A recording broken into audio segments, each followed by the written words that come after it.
Сәлем баршаңызға. Бүгін осындай керемет жұмсақ маник жасайтын боламыз. Каналыма тіркеліңіздер міндетті түрде. Ол үшін алдымен айранды, қантты және манна крупаны ыдысқа салып, үстіне тағы 2 жұмыртқа саламыз және араластырамыз. Үстіне еріген майды құямыз. Жақсылап араластырып, ұн саламыз.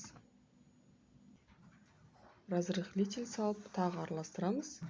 Одан кейін какао саламыз. Енді осы манигімізді 30 минутқа қоямыз.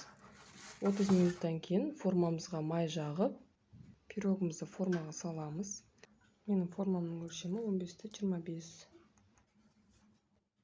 180 градуста 40 минут пісіреміз.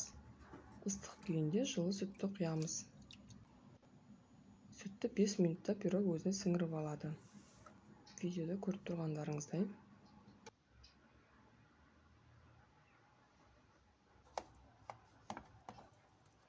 Өте дәмді болып шығады, жұмсақ болып. Пирогтың ішіне шоколад, жаңғақ, банан салсаңыздар болады. Лайк басып каналыма тіркеліңіздер. Ас бүтсін.